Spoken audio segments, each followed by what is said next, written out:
Welcome to the Revolutionary Wars podcast. Today we'll be talking about the French and Indian War. Many think it was the French and the Indians, but it was actually the French and the British.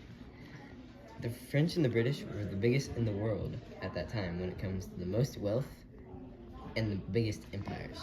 The Appalachians were just west of the colonies. The Appalachian Mountains were rich in resources, and they both thought they had control over it. But the French had the most control. They enjoyed trading fur, tools, metals, cloth, beads, cooking utensils, and tools or guns with the Native Americans.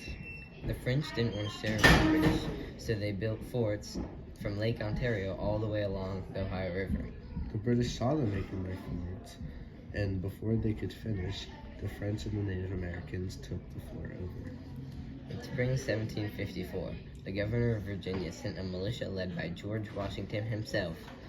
They lost, though, because the French and the Indians teamed up. The French and the British wanted the Native Americans' help, but the Native Americans distrusted the British because they were really greedy and took their land without asking. So the British set up a meeting with the Native Americans to set up an alliance, but the Native Americans said no because they wanted to stay neutral. The British tried to get the colonies to work together, but they would not work together, so the British sent more of their army to go help out.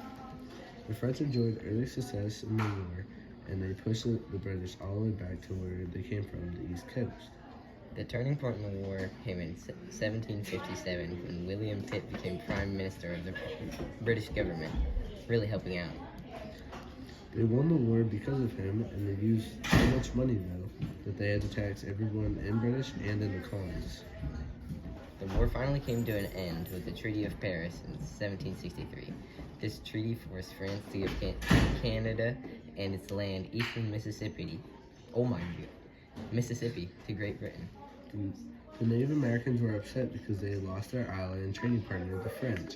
The British raised their trading prices with the Native Americans and refused to pay for the land that they were using that was actually the Native Americans' land.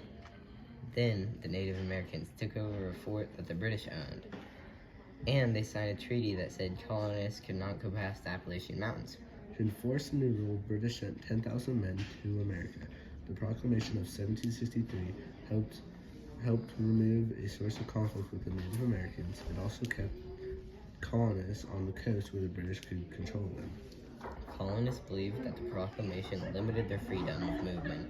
As a result, distrust began to grow between Britain and American colonists, which led to an intense battle.